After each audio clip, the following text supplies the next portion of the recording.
Hello बच्चों, कैसे हो आप लोग। आई होप सारे फिट एंड फाइन होंगे। आज हम पढ़ने जा रहे हैं क्लास 12 मैथ्स एक्सरसाइज 7.9 के टॉपिक को, जो टॉपिक बेस्ड है किसके ऊपर, डेफिनिट इंटीग्रल के ऊपर।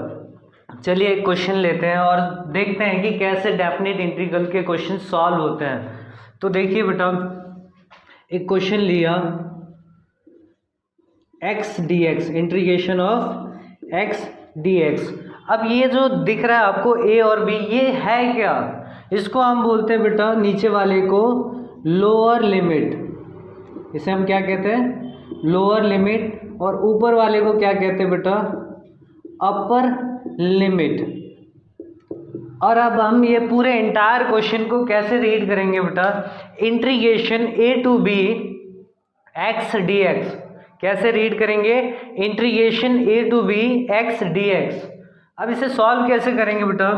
आपको पता है एक्स का इंटीग्रेशन क्या होगा? एक्स स्क्वायर बाई 2, और इसे एक ब्रैकेट में डाल के लोअर लिमिट को नीचे और अपर लिमिट को ऊपर। अब आप लोगों को भी पता है कि ये जो लिमिट्स की वैल्यू है, ये सिर्फ वेरिएबल के अंदर पुट हो सकता है। लिमिट की जो वैल्यू है, ये सिर्फ वेरिएबल के अंदर पुट हो सकता है। तो इस डेफिनिट इंटीग्रल की वैल्यू निकालने के लिए हमें क्या करना पड़ेगा बेटा?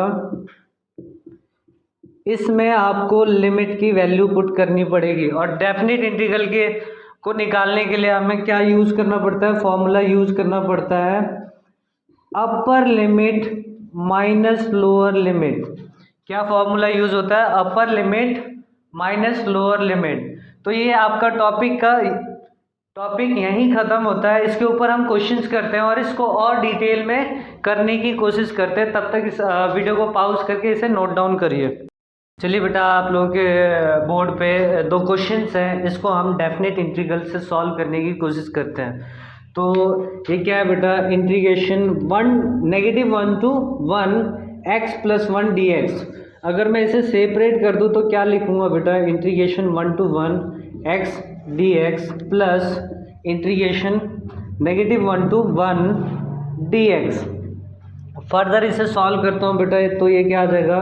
X square by 2 -1 to 1 plus x -1 to 1। अब इसे फर्दर सॉल्व करते हैं बेटा। 1/2 बाहर आ गया, x square -1 to 1 plus x -1 to 1। अब फर्दर देखिए बेटा, 1/2। अब एक्स स्क्वायर की जगह आपको अपर लिमिट पुट करना है, माइनस फिर से एक्स स्क्वायर की जगह लोअर लिमिट। तो एक्स स्क्वायर 1 का स्क्वायर क्या होगा? 1 माइनस 1 का स्क्वायर क्या होगा? 1 प्लस 1, एक्स की जगह 1 माइनस लोअर लिमिट। अब आगे फर्दर देखते बेटा, ये तो 0 हो गया और ये देखो बेटा, इसका 1 हो जाएगा और ये 0, तो ये 0 प्लस ये देखो 1 माइनस -1, तो इसका आंसर कितना आ गया बेटा? 2। इसका आंसर कितना आ गया? 2। अब इसे देखते हैं बेटा, इसे रीड क्या करेंगे बेटा? इंटीग्रेशन 2 to 3 dx अपॉन में x। Integration 2 to 3 dx upon में x। तो इसका सॉल्यूशन क्या होगा बेटा? dx अपॉन में x का अगर आप इंटीग्रेशन निकालते हो तो क्या आता है?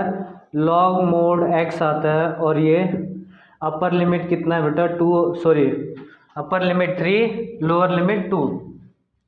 अब इसे फर्दर x की जगह वैल्यू डालनी है बेटा। अपर लिमिट एक बार माइनस लोअर लिमिट, तो इसे मैं क्या लिखता हूँ? log 3 minus log 2। देखो मैंने सिर्फ x की जगह वैल्यू पुट किया, upper limit minus lower limit, और इसे फर्दर मैं क्या लिखूंगा? log 3/2। सॉल्व हो गया बेटा। प्लीज़ पॉज कर लो वीडियो को और इसे नोट डाउन करो। चलिए बेटा, फर्दर हम क्वेश्चंस करते हैं। क्वेश्चन नंबर 4 है ये। क्या है? Integration 0 to π/4 sin 2x dx। अब इसे सॉल्व करने की कोशिश करते हैं बेटा। तो साइन का इंटीग्रेशन क्या होता है? Cos theta as it is आ जाएगा, और थीटा के साथ अगर जो मल्टीप्लाई होता है वो डिवाइड में भी आ जाता है। और इसका अपर लिमिट कितना है बेटा? π/4 और लोअर लिमिट 0। अब देखिए बेटा, 1/2 मैंने बाहर निकाल लिया, cos 2x 0 to π/4 and then 1/2। अब x की जगह एक बार π/4 पुट करो, cos 2 into π/4 minus cos 2 into 0 put कर दिया बेटा लोअर लिमिट, और ये अपर लिमिट, ये हो जाएगा π/2। फर्दर देखते बेटा, cos π/2 कितना होता है 0 एंड cos 0 कितना होता है बेटा 1 होता है, और ये -1 बच गया तो ये क्या आ जाएगा -1/2। यही है इसका सॉल्यूशन। फर्दर देखते हैं बेटा, एक और इंटीग्रेशन का क्वेश्चन है यहाँ पे, इंटीग्रेशन 4 to 5 e⁻x dx।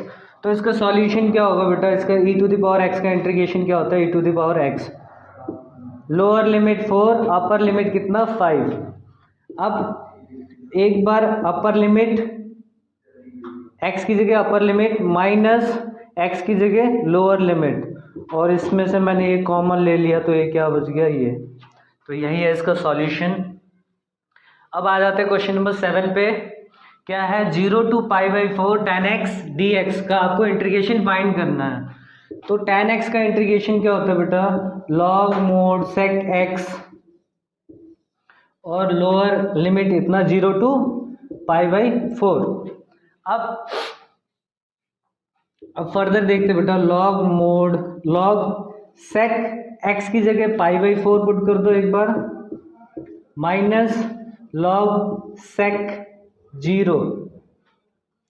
अब देखते हैं बेटा, log sec π/4 कितना होता है 1/√2, सॉरी sec π/4 होता है बेटा √2, sec π/4 कितना होता है √2, और sec 0 1। फर्दर इसे आप क्या लिखोगे बेटा, log √2 अपॉन में 1, और इसे आप log √2 भी लिख सकते हो, और इसे फर्दर क्या लिखोगे बेटा log 2 की पावर हाफ, और ये हो जाएगा बेटा हाफ log 2। यही है इसका सॉल्यूशन। वीडियो को पॉज करें और इसे नोट डाउन कर ले। चलिए बेटा फर्दर क्वेश्चन करते हैं। क्वेश्चन देखिए, question number 8, integration π/6 to π/4 cosec x dx। अब cosec x का इंटीग्रेशन क्या होता है बेटा, log mod cosec x minus cot x π/6 to π/4। अब इसे फर्दर कैसे लिखेंगे बेटा, log cosec π/4 minus cot π/4 minus log cosec π/6 minus cot π/6।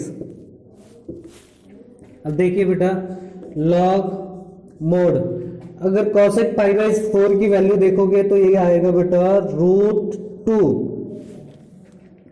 cot π/4 1 minus log π/6 आपका आ जाता है बेटा 2 माइनस cot π/6 √3। अब देखिए बेटा फर्दर इसे हम क्या लिखते हैं, log √2 माइनस 1 अपॉन में 2 माइनस √3। यही है इसका सॉल्यूशन। अब क्वेश्चन नंबर 9 देखते हैं बेटा, इंटीग्रेशन 0 to 1 dx अपॉन में √1 माइनस एक्स स्क्वायर। ये आप लोगों ने शायद देखा होगा, ये किसका फॉर्मूला होता है, साइन इनवर्स x का, और ये 0 to 1 है, तो ये क्या आएगा बेटा, sine inverse 1 minus sine inverse 0। Further इसे आप क्या लिखोगे बेटा, sine inverse sine π/2 minus sine inverse sine 0, sine 0। तो ये क्या आ जाएगा बेटा,